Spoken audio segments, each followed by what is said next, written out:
du lundi, vous le savez, de 20 heures à l'heure que vous viendrez. On va pouvoir discuter de différents sujets. Encore une fois, au 87 34 36 34. Si vous avez envie d'intervenir, n'hésitez surtout pas. Aujourd'hui, j'avais envie de parler de cette guerre déclarée à l'ICE. Enfin, après 25 ans où l'ICE est arrivée à Tahiti, elle a été introduite, on le sait, par des gens qui voyagent et qui sont revenus des États-Unis avec. Il y a eu énormément de choses qui se sont passées en 25 ans, mais des choses plus du côté des vendeurs, du côté de ceux qui ont fait de l'argent avec ça, mais surtout de ceux qui ont mis des familles dans le danger, en péril, et qui ont été jusqu'à malheureusement perdre leur vie. Et ce soir, nous allons pouvoir discuter avec Moana. Vous le connaissez, il est déjà passé donc dans le JT. Son fils s'est suicidé alors qu'il avait toute la vie devant lui, tout pour réussir. Un garçon magnifique qui avait d'ailleurs gagné un concours de beauté dans la presqu'île.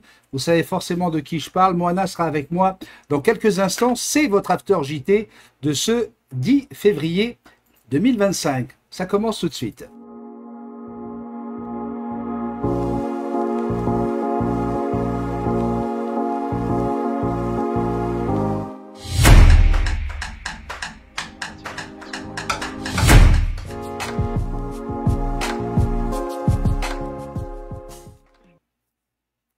Mesdames, Messieurs, bonsoir, bienvenue sur YouTube. 45 000 auditeurs sur YouTube, une vingtaine de milliers sur YouTube, et on a également des gens qui nous suivent sur Twitch. Et j'ai surtout ce soir, un invité, Moana Yorana. Alors attends, excuse-moi, attends, bouge pas. Moana, je vais te mettre tout de suite dans la machine. Voilà, Moana, bonsoir. Oui, bonsoir. Alors Mona, on a pu découvrir cette histoire qui a ému toute la Polynésie. Tu es le papa d'un jeune homme qui a été victime malheureusement de l'ICE. Est-ce que tu peux rappeler, s'il te plaît, vraiment avec le plus simplement possible aux gens qui nous écoutent ce qui est arrivé dans ta famille? Oui, donc c'était le cadet de mes enfants, le grand frère, et il est tombé dans l'addiction du cannabis. Il en est resté une dizaine d'années, et ensuite son comportement a changé. Je ne savais pas qu'il était dans l'ICE. Ce n'est qu'après son décès, son suicide, que j'ai fait le rapprochement avec certains comportements qu'il avait, des symptômes. Et donc j'ai vu des messages. C'est comme ça que j'ai appris qu'il était dans l'ICE. Est-ce que le procureur a raison lorsqu'il dit que pour pouvoir endiguer l'ICE, il ne faut surtout pas lâcher le combat contre le cannabis? Est-ce que c'est quelque chose que tu comprends toi maintenant? Oui, tout à fait. Il ne faut pas lâcher le combat contre le cannabis. On a tendance à banaliser le cannabis aujourd'hui parce qu'on parle de l'ICE, mais le cannabis, c'est un tremplin. On commence par le cannabis et forcément, on a envie de plus et on finit sur les drogues dures, en l'occurrence sur l'ICE dans notre pays noir, ce qui est plus destructeur, encore plus destructeur. Alors comme je le disais tout à l'heure, l'ICE ne date pas d'aujourd'hui. Ça fait déjà 25 ans que l'ICE est un fléau, se circule à Tahiti. Est-ce que tu as l'impression aujourd'hui, alors je sais par mes sources que tu vas avoir la possibilité de rencontrer à sa demande le président du pays. Il a fait des déclarations dernièrement sur Polynésie la première, comme quoi il voulait mettre des moyens plus importants sur l'ICE. Comment tu réagis à cette invitation et surtout à ces propos? Est-ce que tu y crois aujourd'hui? J'ai envie d'y croire, oui, j'ai envie d'y croire, car je fais face en ce moment à des familles qui sont en détresse, qui sont dans le désespoir, et l'appel du président du pays me fait plaisir, me donne de l'espoir, oui, pour toutes ces familles. Donc oui, j'ai envie d'y croire qu'aujourd'hui, le gouvernement, le pays est à nos côtés et qu'ensemble on puisse travailler pour préserver notre jeunesse, pour protéger notre peuple, notre Fénois. Nahima Temari disait la semaine dernière dans le JT que ils n'avaient pas beaucoup avancé, que ça fait 1 an et demi que il y a des mails, alors 4 mails qui avaient été envoyés, et qu'effectivement des associations comme la tienne étaient beaucoup plus puissantes, beaucoup plus rapides, alors que vous êtes tous des bénévoles. Est-ce que vous allez demander au président une aide financière, quelque chose pour aller plus loin dans le travail, les enquêtes? Est-ce que vous avez besoin, par exemple, tu sais, ça peut se faire aussi avec nos réseaux sociaux ici, avec Béni soit-il. Est-ce que vous avez besoin qu'on développe une cagnotte? Est-ce que l'argent est un souci pour vous faire, pour pouvoir avancer plus loin dans vos démarches? On n'a pas attendu d'avoir de l'argent pour commencer déjà à aider les familles à travers des cercles de parole, des rencontres, des interventions d'aide d'urgence. Mais on a besoin de protocoles, on a besoin de sérieux, hein, d'institutions, parce qu'il y a des protocoles qui existent et apparemment on ne les applique pas. Donc on a besoin d'éclaircir tous ces moyens d'aide. Et oui, forcément, on a besoin d'argent parce que nos actions vont s'étendre, bien sûr, dans toute la Polynésie. Donc, on aura besoin de moyens, de locaux pour nous réunir. Et oui, forcément, on compte sur le pays pour nous aider. Donc, c'est vrai que depuis la médiatisation de notre fédération, on nous a beaucoup sollicité. Et on nous sollicite encore beaucoup. Et donc, oui, ça va très vite, et donc, on est sur le pied de guerre. Donc, on compte sur le pays pour nous aider, pour être à notre côté. Est-ce que le fléau de l'AIS est plus important que ce que tu imaginais avant de lancer cette fédération? Ah oui, bien sûr, je ne connaissais pas l'AIS auparavant. Je n'étais pas concerné, je ne me sentais pas concerné, comme beaucoup d'ailleurs de la population aujourd'hui ne se sentent pas concernés. Mais depuis que j'ai mis on va dire le nez dedans, depuis que j'y suis baigné, j'en ai peur, quoi, des fois. Hein. Des fois, j'ai des appels de famille qui me font part de leur situation, de détresse, de désespoir. Et je vous avoue que des fois, j'en tremble, mais je ne sais pas comment les aider. Je me sens impuissant des fois. Donc, oui. Et vu le nombre tel qu'on a depuis la création de notre fédération, je dis aujourd'hui que oui, on est bien touché par ce fléau. Et c'est alarmant, c'est inquiétant pour les générations futures, pour notre pays, pour notre société. Et c'est à nous, population, de nous lever, J'ai eu affaire aux autorités, aux forces de l'ordre, qui nous disent qu'ils sont débordés, qu'ils sont dépassés, et qui sont même impuissants. Donc, qui d'autre que de mieux que nous, la population, parents et familles, devons nous lever, devons agir, devons dénoncer. Est-ce que vous avez réussi, après toutes ces rencontres, ces conversations que tu as eues avec les différentes familles et victimes, est-ce que vous avez réussi à avoir un profil type de l'utilisateur d'ICE, ou est-ce que ça pourrait être vraiment n'importe qui, un collègue de travail, un voisin? Est-ce que on a l'impression que n'importe qui peut tomber dans cette drogue? Oui, exactement. N'importe qui peut tomber dans cette drogue. Cette drogue touche tous les niveaux sociaux, dans tous les domaines. Et c'est même des copains à moi qui sont la même génération, qui n'ont jamais connu ça et qui aujourd'hui sont sombres dans ce fléau. Ça touche tout le monde. Tout le monde. Personne n'est épargné. Lorsque tu parles de trembler, de peur, est-ce que tu as à un moment donné pensé à des représailles par rapport à ces réseaux? Parce que le Haut Commissariat disait qu'ils se professionnalisent de leur côté. Je rappelle quand même qu'on donne l'autorisation à des personnes en prison de garder leur téléphone, de pouvoir avoir quand même des contacts avec l'extérieur. Du côté Bruno Retailleau, le nouveau ministre de l'Intérieur, il parle de pénaliser également les consommateurs. Tu vois ça comment, toi? Est-ce qu'effectivement, t'as des moments où tu t'inquiètes ou tu as peur de représailles? Quand je parlais d'avoir peur, ce n'est pas des représailles. Quand je disais que j'avais peur, c'est pour la famille, pour les familles qui m'appelaient et qui me présentaient leur situation, qui étaient proches du suicide, qui étaient à fleur Aïe, de peau. C'est de ça que j'avais peur, c'est ok. d'être impuissant, de ne pas pouvoir les aider. Aïe, aïe, aïe. Sinon, en ce qui concerne les représailles, non, j'ai pas peur, parce que je ne m'attaque pas à ces gens-là. Je m'attaque au Hmm. fléau, à cette drogue qui détruit nos jeunes. Je ne cite personne, je n'attaque personne, mais je, enfin, je m'attaque au principe Hmm.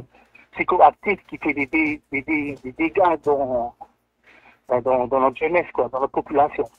Alors, si justement tu avais un message à passer, je vais te demander deux messages. Le premier message, pour tous les jeunes qui t'écoutent là, qui vont nous écouter, qui vont partager cette vidéo et qui aujourd'hui sont approchés, n'ont pas encore osé faire le pas, n'ont pas eu le courage de prendre la première bouffée. Euh, on s'imagine bien le message, mais est-ce que tu peux le faire, toi, ce message? Toi qui est un père, qui a perdu son enfant. Tu sais, je suis moi-même papa de deux garçons de 28 et 29 ans. Tu m'as fait pleurer quand j'ai regardé cette émission, et je pense qu'on est plusieurs à te l'avoir dit. On a pleuré parce qu'on est tous, à un moment donné, on a tous ressenti cette douleur, la douleur qu'on peut avoir lorsqu'on est un papa qui perd son fils, parce que c'est contre la nature. On perd pas un enfant. C'est pas comme ça que c'est écrit. Et on a tous été tristes. Qu'est-ce que tu as envie de dire aujourd'hui, d'abord, aux jeunes de 20, de 30, de 18, de 27 ans, peu importe l'âge? Qu'est-ce que tu as envie de leur dire si on leur met entre les mains cette merde, excuse-moi d'utiliser ce mot grossier? C'est quoi ton message aujourd'hui? Qu'est-ce que tu as envie de leur dire pour pas ils y touchent? Ce que je peux dire, ce que je peux leur dire, par exemple, que c'est une grosse erreur. C'est une grosse erreur de croire qu'avec ça, on devient plus fort, nos capacités se décuplent, qu'on peut faire plus de choses, que nos sens s'élargissent, se multiplient, qu'on devient un super héros. C'est une grosse erreur. Parce qu'au contraire, au début, c'est euphorique, c'est bien, tu planes, tu es cool, mais à force, ben, tu tombes dans le piège. Et une fois que tu es dedans, ben, même si tu te rends compte que ce n'est pas bien, ben, tu ne peux plus t'en sortir. Il y a beaucoup de gens qui nous appellent aujourd'hui, qui nous demandent comment je peux faire pour m'en sortir. Je veux m'en sortir. Je veux m'en sortir, mais je n'arrive pas. Des consommateurs, c'est Donc, des consommateurs qui t'appellent? des consommateurs qui m'appellent, des familles qui ont, ben, qui aident soit leur fils, soit leur mari, et qui sont consentants, qui demandent eux-mêmes de les aider, et qui Hmm. n'arrivent pas. Et donc, je dis aux jeunes, c'est une grosse erreur d'en prendre. C'est une grosse erreur de croire que c'est bon pour l'être humain, que c'est bon pour la société, que c'est bon pour nous. Parce qu'on fait souffrir nos familles, on se détruit déjà soi-même, on détruit son entourage, ses proches. Et, et je voudrais aussi dire, est-ce que vous aimez la vie? Est-ce que vous aimez la vie? Parce que ce genre de produit-là, ce n'est pas la vie. Ce genre de produit vous mène vers trois issues. Soit l'hôpital, soit la prison, soit la mort. Donc, si vous aimez la vie, ben, éloignez-vous. Vous dites non, non, je n'ai pas besoin de ça, ce n'est pas la vie. Ça Oli- amène à la mort. Merci, Mona. Par rapport à comment on appelle ça? La façon dont cette ICE entre à Tahiti, même certains douaniers le disent, quand on arrive à arrêter 1 kilo, c'est 5, 6 kilos qui arrivent à passer. Qu'est-ce que tu vas demander à Moetai? Est-ce que vous avez pensé à une façon plus, comment dire, plus efficace pour arrêter l'arrivée de l'ICE à Tahiti, il y a beaucoup de gens qui n'ont pas confiance, qui se disent qu'on n'y arrivera jamais. Est-ce que vous avez pensé à des choses? Moïté Broderson parlait du dépistage dans les entreprises. Est-ce qu'il faut aller directement voir les consommateurs pour pouvoir remonter les filières? Comment vous imaginez ça? Vous avez déjà une idée? Vous en avez parlé entre vous?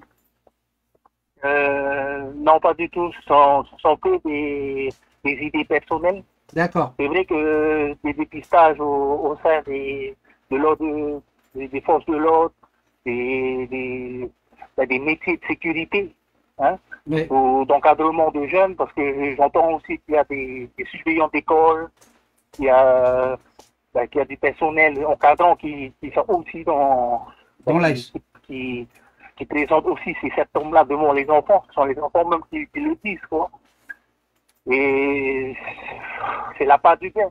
C'est la part du gain, parce qu'aujourd'hui, ces gens-là favorisent l'argent, favorisent le matériel, alors qu'au détriment de l'humanité, des générations futures, de l'amour de l'être humain et de nos enfants. Aujourd'hui, c'est l'argent qui prime, ils privilégient l'argent avant tout. Donc, c'est un déclic qu'ils doivent avoir, de faire un choix. Donc, ça veut dire qu'il faut dépister autant dans les entreprises privées que dans les lycées, que dans l'éducation nationale, que dans l'administration. En fait, comme tu disais au début, ils sont partout. Il y en a partout aujourd'hui qui sont victimes de ce fléau et qui l'utilisent. Et donc, pour pouvoir penser, imaginer, et ça risque de prendre peut-être 5, 6, 10 ans pour éradiquer ce poison, il faudrait vraiment avoir aucune limite sur les enquêtes et les méthodes de dépistage. Oui, je pense que oui. Il faut dépister, il faut sanctionner, il faut sanctionner assez pour dissuader. Plus dur? Assez Tu trouves que les peines sont pas assez dissuasives? Non, je pense pas que les peines soient dissuasives. Pas du tout. Pas du tout. La preuve, le constat est là, c'est en augmentation, les gens n'ont plus peur d'aller en prison. En plus, notre prison, c'est un hôtel 5 étoiles, il ne faut pas se leurrer, quand tout le monde le sait, tout le monde le dit. Il n'y a que l'État et les autorités qui ferment les yeux, tout le monde le sait, tout le monde le dit. Donc non, c'est pas ça, c'est pas ces mesures-là, c'est pas de cette façon que ça pourrait arrêter, quoi. Et moi, je répète encore, il faut qu'il y ait un clic dans la conscience de ceux qui vendent à nos enfants, qui sont en train de détruire, ce sont des meurtriers, qui sont en train de tuer notre jeunesse pour de l'argent. Et tant qu'ils n'ont pas pris conscience de ça, c'est difficile d'éradiquer. Parce que comme je dis, ça touche toutes les couches. On parle de 10 000 consommateurs, de 10 000 consommateurs au finnois, mais ça dépasse largement les 10 000. Donc là, ça devient vraiment le fléau majeur de chez nous et qui détruit nos familles, nos enfants et notre avenir. Et en plus, on le sait, il y a d'autres drogues, hein, la drogue du zombie, hein, qui circule beaucoup à Seattle, mais également à San Francisco. On va vraiment prier pour que celle-ci, elle débarque pas à Tahiti si elle n'est pas déjà ici. En tout cas, c'était pas du tout prévu que je t'ai au téléphone. Oui, pas du tout, oui. Tu sais, et moi là, c'est mon habitude de faire ça parce que j'aime avoir la spontanéité des gens. Et j'aime tu sais, je t'ai vu à la télé, je t'ai entendu dans sur plusieurs interventions. Tu connais parfaitement ton sujet. Aujourd'hui, j'avais envie et tu as accepté. Je tiens à te remercier. J'avais envie d'avoir toute ta spontanéité, ton côté naturel et que tu puisses dire les mots comme tu les as sur le cœur. Donc, je te remercie énormément. Tu as répondu à la deuxième question parce que je voulais te demander qu'est-ce que tu voudrais dire à ces gens qui vendent et qui dealent, et tu l'as fait. Je sais que ton fils il reviendra pas, mais je pense que l'action que tu mènes, eh bien, à un moment donné, on va lui rendre cet hommage et on te remercie vraiment. Sache que je fais régulièrement des reportages qui sont vus des fois par 100, 150 000 personnes. Si jamais tu as envie avec ton association que je vous suive et qu'on fasse un petit reportage sur les réseaux sociaux, tu seras toujours le bienvenu. Tu as mon numéro de téléphone qui s'est affiché. Je te souhaite une excellente soirée, un très bon combat et une belle réunion avec, avec notre président Moïse Broderson, en espérant qu'enfin l'administration va ouvrir les yeux et comme tu le dis, on arrête d'offrir un hôtel 5 étoiles avec chambre individuelle, télévision, possibilité même de recevoir leurs copines, garder un téléphone, c'est complètement inadmissible, une prison comme celle-ci. Même les SDF n'ont pas ça. Bah, à la limite, ouais, c'est presque poussé au crime pour des personnes qui ont juste envie d'avoir un abri à manger, un petit terrain de football, etc. Je voulais absolument qu'on parle également de ce sujet et tu l'as fait. Je te souhaite une très belle soirée, Mona. Courage et n'hésite pas si tu as besoin qu'on en parle ensemble et qu'on fasse un beau reportage. Cela sera avec grand plaisir. Si je peux vous aider, s'il y a une cagnotte à lancer ou quoi que ce soit, je mettrai tous mes réseaux et tous les gens qui me suivent sur le coup. Merci beaucoup. C'est moi qui vous remercie. C'était Emwana Lins qui est le vice-président donc de cette association et il a accepté vraiment comme ça là sur le fil de venir dans mon émission. Je vois qu'il y a d'autres personnes qui veulent réagir. N'hésitez pas si vous êtes vous-même parents d'enfants qui sont aujourd'hui victimes de ce fléau. Si vous avez réagi à ce qui a été dit par ce papa qui a perdu son fils, eh bien vous pouvez réagir. Oli nous dit bonsoir, Béni, ancienne porte-parole en Réomahui de l'association No Ice en sommeil depuis 2005. Aimerait intervenir. Tu connais mon numéro de téléphone, 87 34 36 34. Mojito PF dit c'est grave, la société va mal, les gens vont mal, ils se suicident à cause de cette merde. Il faut punir sévèrement, mais surtout tout bloquer aux frontières, mettre des chiens, interdire les bateaux non contrôlés dans nos eaux. Même les VIP en jet privé doivent être fouillés. Morito dit il faut favoriser la délation, protéger les lanceurs d'alerte avec un statut permanent et aussi enfermer et punir ceux qui ne respectent pas la tranquillité des autres en général. C'est un tout qui va nous servir à réapprendre à vivre ensemble. Moya nous dit très belle intervention de notre vice-président Emwana Lins et elle dit également ce fléau est une gangrène qui tue nos enfants et qui tue le berceau de notre belle Polynésie, du socle de la société polynésienne. Vous voulez réagir, n'hésitez pas. Vous l'avez fait d'ailleurs hein, sur Polynésie la première, sous la présentation de cet article, Trafic de drogue, Moïse Broderson promet des moyens plus importants pour lutter contre l'ICE. Mais est-ce que ça va rester des promesses? C'est toujours ça la même question. On se pose cette question et on a une auditrice en ligne, Yorana. Hey Yorana. Bonsoir Béni et puis bonsoir aussi à Emwana Lins. Allô? Oui, c'était un très beau témoignage ce soir, très touchant. Alors, quelle belle hypocrisie. Moi en tant que donc nous avons quand tu parles d'hypocrisie, on est d'accord que moi. Hein, quand tu parles d'hypocrisie, on est d'accord. Puisque on n'existe plus depuis 2004-2005, oui. Suite donc à la nomination du premier Taoui. Okay. Il y avait un service du pays qui aidait toutes les associations.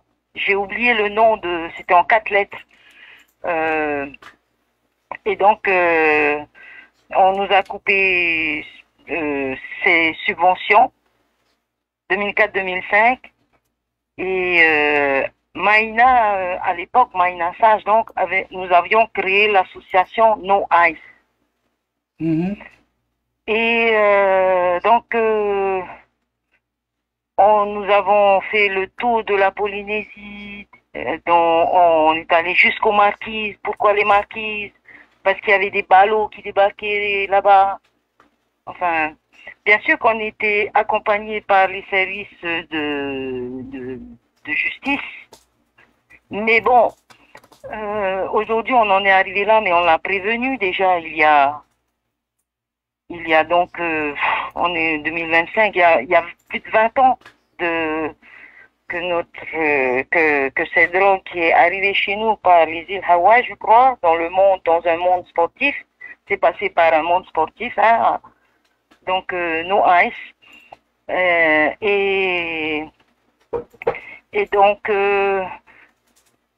ah zut, allô, Oui, allô, je on t'écoute. m'entend? Oui, on t'entend très bien. Ok. Et ben, on l'a fait avec nos propres moyens. Maïna avait des projets intéressants de centres, mais hélas, la politique, bien que enfin, ce sont les politiques aujourd'hui qui sont responsables de la situation de notre pays concernant la drogue.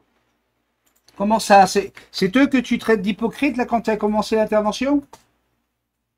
Le pays, Ouais, enfin, ceux qui nous gouvernent, ouais. ils savent pertinemment, voilà. Allô? Oui, allô, allô, on t'entend, hein, ça coupe pas, hein. Chez moi, ça coupe.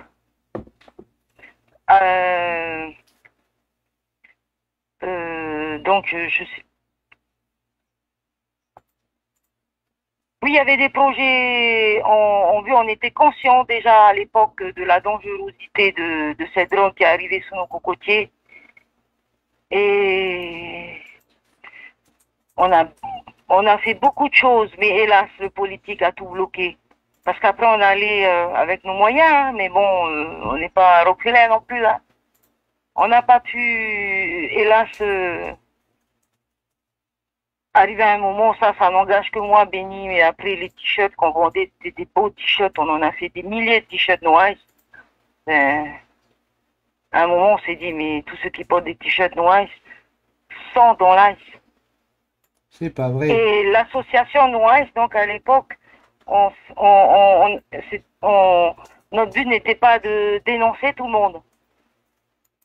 Aussi, ça vient, c'était une protection pour nous, Hmm. Noise, conseillé bien sûr par les magistrats, hein, voilà. Que donc notre association n'avait pas le droit, on n'était pas là pour dénoncer, bon pourquoi pas aussi, pour nous protéger. Et il y a déjà plus de 20 ans, cette drogue est arrivée chez nous. Et donc, et puis encore une autre hypocrisie, le PACA, donc l'addiction du PACA, on passe à l'AS. Mais oui, aujourd'hui, Béni, il paraît qu'on trouve plus de sachets Dice. d'ICE que de PACA. Hmm. What the hell? Mais en 20 ans, c'est grave, ça devrait être. Il y a la vie chère chez nous, mais je crois que le combat contre l'ICE doit être aussi une des priorités. Ouais, mais Bon, justement, ça me fait plaisir que tu parles du combat pour la vie chère, parce que quelque part, comment tu expliques qu'un pays comme Tahiti, hein, on a l'impression vraiment qu'on est au paradis, que tout est beau, on peut aller à la pêche, on peut vivre du surf, on peut vraiment s'amuser. Si on tombe là-dedans, est-ce que c'est pas justement à cause de problèmes de fond, qu'est la misère, qu'est le pouvoir d'achat, toutes ces choses qui mettent mal à l'aise une population parce que les riches ont des choses que les pauvres n'ont pas et on est en train d'essayer de faire bon, croire. à notre époque, il fallait être riche pour consommer de l'ICE. Oui, bien sûr. Il y a Aujourd'hui, 25 ans. aujourd'hui, il y a même des SDF qui en consomment. Oui, j'ai entendu ça. Bon, après, si c'est 20 dollars le gramme, je sais plus. Dans les rues de Los Angeles, 20 dollars le gramme. Ah non, non, je me souviens plus Non, le prix, au tarifs. Los Angeles, le prix varie entre 8 et 15 dollars. Mais Ah, arrivé à Tahiti, ça voilà. varie de 80 000 à 150 000. Il y a eu une négligence aux frontières. C'est le rôle des frontières. Donc, j'accuse le gouvernement de l'époque et l'État pour ce qui arrive à notre Fénois. Écoute, J'accuse. Voilà. on va voir la réaction des autres personnes. Merci beaucoup de ton intervention. Ok. Je t'embrasse, bisous. Bisous. Alors, moi, je suis allé chercher justement la publication de Polynésie la première, parce que vous êtes nombreux à réagir hein, sous ces publications.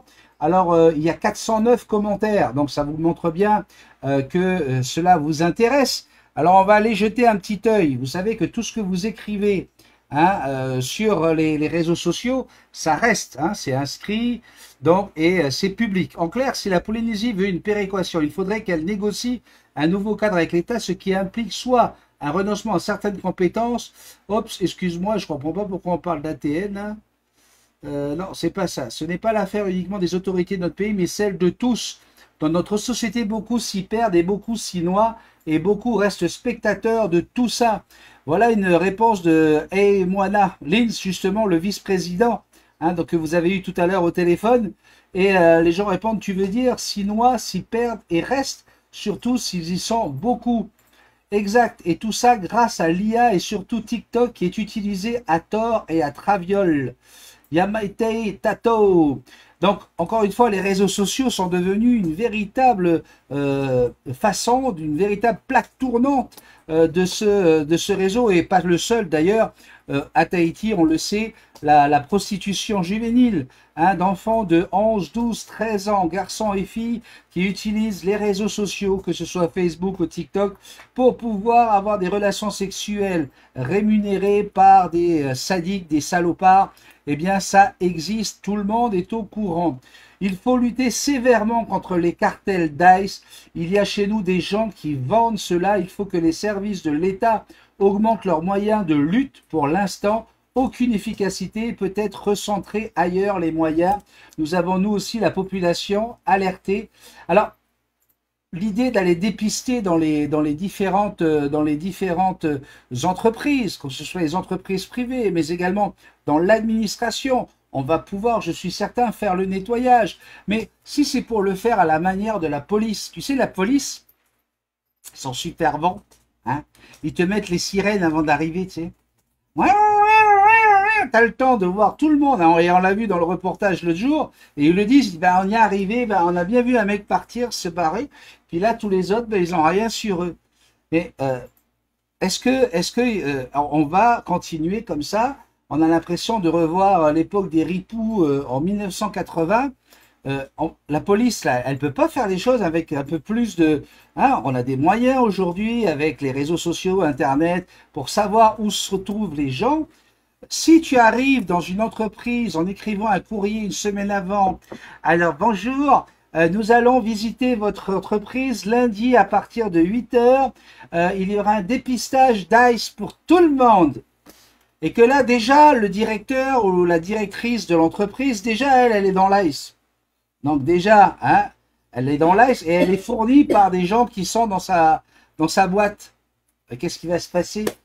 Hein? Bon, Dédé, toi tu vas prendre un congé pour lundi. Moi, je pars, je vais aller en voyage lundi, je serai aux États-Unis. Et puis les policiers vont arriver, l'État va débarquer, il va ressortir en disant, bah voilà, alors là, on a fait telle entreprise, 0 cas, tatati tatata. Bon, il y avait 3 absents. Mais bon, on peut pas non plus revenir toutes les semaines, hein. Voilà. Et là, tu as les 3 responsables. Tailler la route. Ben oui. Mais ça, on le sait déjà. Que ça va se passer comme ça. Et si on a des problèmes. Alors après, vous avez, on va lire, hein. Pour la Charte de la vie, Madame la Ministre avait dit que ce dossier a été mis au placard. Ben non, justement, il faut le ressortir. Il faudrait peut-être se demander pourquoi autant de gens se réfugient dans la drogue, nous dit l'orque humain, alors qu'on habite un paradis, une jeunesse sans perspective d'avenir et totalement désœuvrée. Ça n'arrange pas les choses. La tentation est grande, rien de nouveau. Pourtant, on nous a annoncé 51% d'emplois, de nouvel emploi pour 2024. C'est pas cohérent tout ça. Il y a des choses... il y a des choses qui vont pas. Très vrai, m'ont été Broderson. Maintenant, ce sont les petits ou addicts qui font les mules ou les vendeurs pour pouvoir se faire des sous ou payer leur daube. Il faut arrêter les consommateurs. Moi, je pense que c'est là qu'il faut aller. Une partie de la jeunesse, répond Olivier Charles à Laure Cumin. Alexandre Manaté nous dit c'est pas le travail du Haut Commissariat, tout ça, la vie moins chère, les créations d'emplois, etc. Le vrai problème, car c'est pas toute la population qui touche à l'ICE. Il faut arrêter, vous avez rien fait pour rendre la vie du peuple maori raisonnable, on veut des solutions et des actions. On demande de l'action, top, tout ça à contrôler, et puis voir aussi, pas vraiment de contrôle pour les personnes qui arrivent chez nous, soi-disant en vacances à Tahiti, et qui sont de nationalité la même que nous, reste définitivement. Déjà difficile, pas de boulot pour les locaux, donc là on est en train de parler d'un autre problème. Moïté, s'il te plaît, mettre aussi en place des structures adaptées à leur retour des enfers, tous ceux qui veulent s'en sortir parce qu'ils sont seuls et ne pourront hélas pas. Ils seront livrés à eux-mêmes. Merci pour notre Nouna. Effectivement, on l'a déjà déploré plusieurs fois. On a un centre psychiatrique à l'hôpital du Taoné qui ne ressemble à rien d'autre, où c'est pire. Je pense qu'un mec qui veut s'en sortir de l'ICE aura plus de chances de se remettre en allant à Tatoutou qu'en allant au centre psychiatrique ici, où on va l'enfermer, hein, où il va être complètement dans une camisole chimique, hein, camisole de force chimique, aliénation chimique, je voulais dire. Donc voilà, on a des vrais problèmes pour ceux qui veulent s'en sortir, et on l'a entendu tout à l'heure avec Emoana. Il y a des gens qui pleurent, qui lui demandent, ils veulent trouver une solution. Alors, j'ai dit qu'il faut dépister dans les entreprises auprès des salariés, patrons, fonctionnaires, hauts fonctionnaires, pour tout le monde, un prélèvement capillaire par an pendant la visite du médecin de travail. Pas de consommateurs, pas de vendeurs, donc pas de trafic, mais moins de peines prononcées, moins de clients pour les structures, moins d'amendes, moins dans les prisons. Il faut savoir ce que l'on veut vraiment, sinon c'est de l'hypocrisie, nous dit Maïtehere Rawani Normand. Vous avez également Otuhiva qui dit « J'aimerais connaître la raison pour laquelle nous n'avons aucune structure d'accueil pour les personnes concernées. » Est-ce que c'est un manque de moyens, de personnel? Je ne suis pas sûr à ce jour.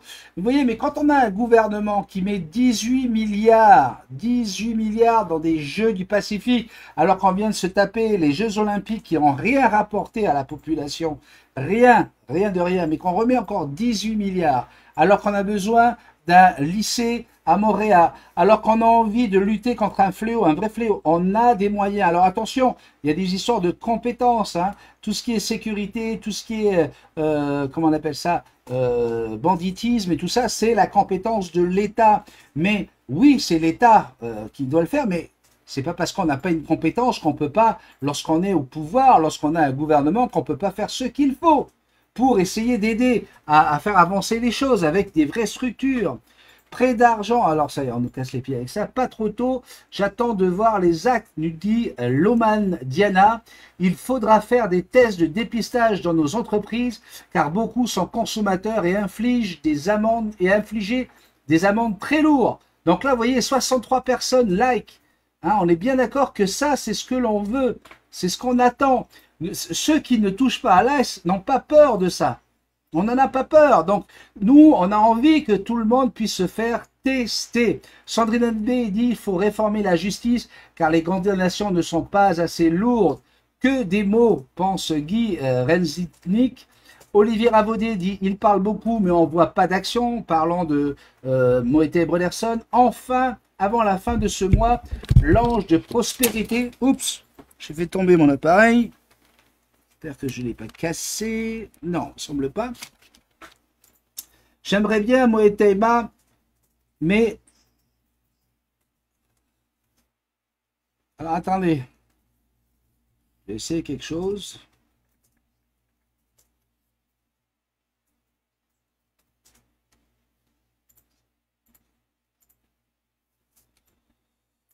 Faut payer les balances. Interdire les vols vers les États-Unis, ça serait trop bien pour lutter contre. Tant que l'hébergement à Tatoutou est 10 fois meilleur que celui de Numata Yapo, très difficile de lutter contre ces tueurs de nos jeunes. Il faudra les priver de tout, leur mettre en isolation totale, sans contact avec l'extérieur pendant... C'est clair qu'il y a toujours les mêmes dossiers qui reviennent. 87. Et je viens d'essayer d'appeler Moïté pour savoir si il pouvait participer et répondre à nos questions. Il y a même proche du pouvoir. Vous voyez, quand on parle de ça, Nelson Ourima dit qu'il y en a même qui sont proches du pouvoir. Est-ce que vous avez envie de témoigner anonymement? Anonymement, si vous avez envie de témoigner, n'hésitez pas. Mais faites attention, hein, attention, pas de diffamation. Terere, Teinaore et la Côte. Les gouvernements précédents, du moins ceux dont la cécité était évidente et qui n'ont pas mis en avant la préciosité de Dieu, donc du droit du peuple dans son intégrité et sa dignité, et qui se sont mis plein les poches et ont choisi l'enrichissement personnel au détriment de la vie humaine, sont coupables et seuls responsables de la croissance et de la progression de l'ICE en Polynésie. Aujourd'hui, on charge le président actuel de la Polynésie française, Moïse Brederson, un homme intègre et qui n'a rien à y voir, de remédier à l'éradication de ce fléau fécond, tout en souhaitant qu'il agisse plus vite que le vent dans cette affaire. Prenez sa place et vous verrez quelle galère ce sera. Commencez par en parler et agir autour de vous. Faites preuve d'amour et de patience envers chaque individu et trouvez la solution, ou ayez la décence de vous faire taire et de laisser agir le président de la Polynésie française à son rythme. L'entraînement peut-être, mais si c'est le cas, sûrement. PS, lorsque j'entendais dernièrement les produits sucrés sont durement taxés, j'ai remercié le Très-Haut de l'avoir permis, car l'obésité est un fléau qui peut absorber votre vie au final, alors que tant de gens dépendent de vous. Ces personnes savent que, via le président et vos efforts en ce sens, vous améliorerez sans doute votre vie et durerez plus longtemps à leur côté. On peut saluer, hein, effectivement, Moïse Brederson. C'est pour ça que j'avais envie de l'appeler. Parce que on a l'impression, on l'entend, qu'il a envie de faire bouger les choses. Et c'est vrai, 25 ans pour déclarer la guerre à un fléau. 25 ans. Il était temps. Il était temps. Non mais sans déconner. En tout cas, vous êtes très nombreux à en parler. Il y en a même qui ont été jusqu'à dire qu'il y avait des soucis au niveau de la douane. D'accord, on a dit des choses que je n'ai pas ici, que je ne dirai pas tant que je n'arrive pas à les lire. Mais il est vrai qu'il y a eu des affaires précédentes où malheureusement, on a malheureusement appris que des douaniers étaient complices. Tiens, voilà, on a Vainetua Itoti qui nous dit « Sanctions sévères pour les douaniers complices. Ils sont payés 500 000 pour laisser passer les mules, ainsi que les gardiens pénitentiaires complices et devenus les teuteux des boss en prison, car ils ont laissé passer l'ICE en prison pour un pourboire qui est devenu aujourd'hui mainmise des boss par chantage.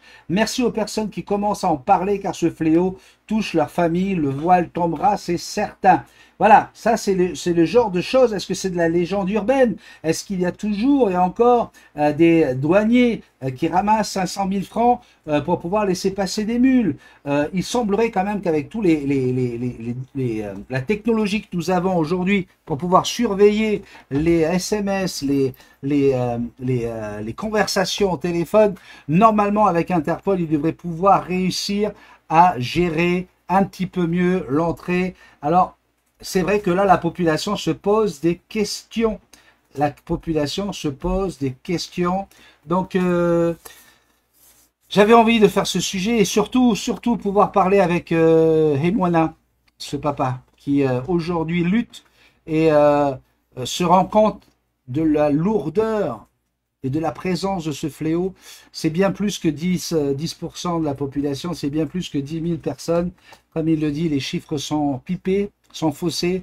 Je vous remercie d'avoir été avec moi. Alors, j'avais juste envie de faire un petit clin d'œil, hein, on l'a vu, le fameux Amui Tato, qui a fonctionné pour les législatives, qui a permis à un jeune homme des Marquises qui n'avait aucune expérience politique de devenir député en un tour, qui a permis également à Pascal Haïti sur la 3e circonscription de faire presque 17 000 voix, hein, parce que les gens ont voté quand même plus pour le Amwitato que pour la candidate, c'est ce qui ressort en tout cas des réseaux sociaux et de tout ce que vous avez pu dire. Et bien alors on se rend compte que quand il s'agit de reprendre une municipalité, une mairie, et bien là on commence déjà à se battre.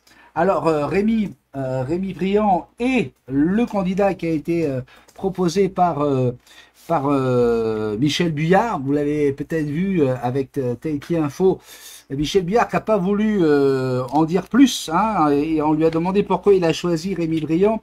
Il a dit parce que je voulais quelqu'un d'intègre, alors que René Téméaro était prévu. Et pourtant, M. Briand dit qu'il il est là pour le Tapura, mais le Tapura, M. Frisch, n'est pas d'accord avec le choix de M. Buyard. Vous savez, derrière tout cela, et pour avoir été un petit peu pendant les 7 mois, pour avoir été dans des réunions politiques et des conseils présidentiels, vous ne pouvez pas imaginer tout ce qui se passe derrière. Vous ne pouvez pas imaginer les appels téléphoniques, les insultes des uns et des autres. Et bon, ok, alors, non, mais oui, tu vas être tête de liste. Ok, très bien. Toi, tu veux pas être juste comme un conseiller. Ah ben non, je veux pas être conseiller. Moi, je veux la place qui paye le mieux. Ok, donc tu seras 3e adjoint. Ça marche pas parce que comme au départ, on voulait te mettre 2e, mais qu'il y a eu un autre du Tavini qui a décidé de se mettre avec nous. Du coup, bah, tu vas passer 7e. Hein. Désolé, hein, bah non, mais ça va être comme ça. Mais vous entendez des choses quand vous êtes en plein milieu de tout ça qui sont assez incroyables. Et là, on entend Pascal Haïti qui dit qu'elle aussi, elle a envie de briguer pour la mairie. Hein. J'aurais même vraiment aimé travailler à ce moment-là en communication pour un candidat. Moi, vous savez, encore une fois, pour tous ceux qui pensent que je suis Amuitato, je suis Tawetato, je suis tout ce que vous voulez, Tapura, il y en a qui pensent que je suis Tavini, etc. Moi, je suis pour faire quelque chose de bien pour mon pays. Donc, j'ai des gens comme Tawiti Nena, par exemple. Tawiti Nena, moi, c'est un homme que j'ai trouvé fantastique, qui m'a reçu chez lui. Vous avez l'émission sur ma page Toute la vérité. Eh bien, ce mec-là, moi, si demain il me dit, Ben, allez, j'ai besoin de toi pour ma com. Après, bien sûr que je vais tout faire pour essayer de faire gagner. Mais quand tu vois les mastodontes qui y a en face et qui ont surtout les moyens de pouvoir payer à droite et à gauche, c'est ça qui fait peur. Moi, Rémi, je l'ai félicité, Rémi. Hein, parce que voilà, c'est quelqu'un que je connais depuis longtemps. Mon papa était à l'école avec Michel Buyard, donc c'est mon père qui m'avait présenté Michel. Et puis avec Michel, on a tellement fait de choses. Depuis 95, moi j'étais dans les boîtes de nuit, on a fait les carnavals ensemble. C'est avec lui que j'avais des dérogations spéciales pour ouvrir mes boîtes de nuit jusqu'à 5 heures pour vous faire danser. J'ai fait danser la Polynésie, j'ai fait danser tout le monde en direct sur une radio. Voilà, ben, tout ça on l'a vécu à l'époque de Michel. Donc oui, j'ai félicité Rémi. Et puis je lui souhaite bonne chance à Rémi parce que c'est quelqu'un que j'apprécie. Mais après c'est vrai, qu'est-ce qui s'est passé à Papeete? Il n'y a pas eu grand-chose. Rémi parle de renouveau, mais pourquoi ça n'a pas été fait avant? À mon Rémi, les gens, lorsque comme il s'appelle, lorsque Michel dit qu'il a pris un jeune, les gens rient. Les gens veulent des vrais jeunes, pas des... Voilà, et si toi, tu veux être maire, eh bien, s'il te plaît, mets une équipe jeune, dynamique, des gens qui ont envie de faire bouger les choses, des gens qui aiment Papeete, des gens qui vivent à Papeete et qui connaissent les vrais problèmes des gens de Papeete, des gens quand même, par exemple, qui ont envie de marcher pour aller au travail, mais le chemin qu'on a entre Faripiti et le centre-ville, il est jonché de pistes humaines et de merde humaine, quoi. C'est quand même... Voilà, il y a un vrai souci, il y a un vrai problème sur l'hygiène de la ville de Papeete. Et pour un peu qu'on soit handicapé, c'est encore catastrophique. Je sais que vous avez essayé de faire beaucoup déjà. Mais il y a un vrai travail à faire et il y a de l'argent à Papeete. On le sait. Donc, moi, je vous dis, que ce soit Pascal... Alors Pascal, moi, je vous dis encore, j'ai très apprécié de travailler avec elle. Mais voilà, ça s'est arrêté pour des raisons... X ou Y. Encore une fois, moi je suis pour travailler avec celui qui fera les meilleures propositions et qui mettra des gens pour la confiance, des gens compétents. Pas des gens parce que c'est ton cousin, ta cousine, parce qu'elle est des marquises, parce que lui il a travaillé avec Bidule Chouette, parce que elle... C'est ça dont les gens ont marre. On en a marre d'avoir des équipes de copains, copines et qui foutent rien. Alors moi je sais que j'ai énormément d'amis à la mairie de Papeete, des filles et des hommes qui m'écoutaient tous les matins sur la radio. Et voilà, moi me retrouver dans cette équipe et pouvoir faire quelque chose, pourquoi pas? Moi je suis quelqu'un qui suis libre comme l'air, je suis capable Voilà, j'ai mon emploi du temps et ça emmerde beaucoup de gens, hein, parce que quand tu es heureux comme ça, les gens, ça les emmerde. Hein. Putain, lui, il n'a pas le stress d'un patron, il n'a pas le stress. Et je suis toujours occupé, j'ai toujours quelque chose à faire. Et c'est ça qui fait que ma vie, elle est un peu différente de tout le monde. Mais si je peux travailler à la mairie pendant 10 ans, pourquoi pas? Je suis partant. Alors voilà, au juge, le dernier mot, et même ça existe, les libertés sous caution. Là, il n'y a plus rien à dire, président Faito Eto, mais c'est pas ton job. Fais ce qu'il y a de bien pour ton peuple, c'est tout. Et ça, c'est Manatea Tuturu qui a écrit. Donc voilà, quand vous écrivez comme ça sous une publication hein, de Polynésie la Première, je vous rappelle quand même que vous écrivez sur la place publique. D'accord? Donc faites attention toujours à vos propos car ils peuvent être diffamatoires. Moi, personnellement, je me suis retrouvé en diffamation. J'ai gagné, j'ai été relaxé et je passe en rappel en février pour avoir mal interprété des informations que vous m'avez données pour vous aider. Je les ai lues et il se trouve qu'il y a eu un mot d'erreur, une erreur d'un mot. Eh bien, on m'a poursuivi pour diffamation. J'ai gagné au premier procès et là, je vais en rappel. Il y a quand même 2 400 000 de demandes hein, de diffam hein, sur la tête. Moïté est d'ailleurs très au courant de cela. Il m'avait prévenu. Il m'avait dit, écoute, d'après ce que on m'a dit, il y a une diffamation contre toi qui se prépare. Merci Moïté. Allez, c'était notre after JT. Il doit durer 30 minutes normalement et ça fait 51 minutes que nous sommes ensemble. Très belle interview. Voilà, vous avez le chat qui apparaît sur l'écran. Compétent en 2 mots. Oui, c'est ça le problème. Compétent en 2 mots. Merci à tous. Je vous retrouve lundi s'il y a de l'information. Encore une fois, hein, lorsque vous ne me voyez pas un lundi soir ou un jeudi soir, c'est que j'ai rien à dire. Hein, et comme disait mon père ou ma mère, quand t'as rien à dire, Béni, ferme ta gueule. À bientôt. Je t'aime.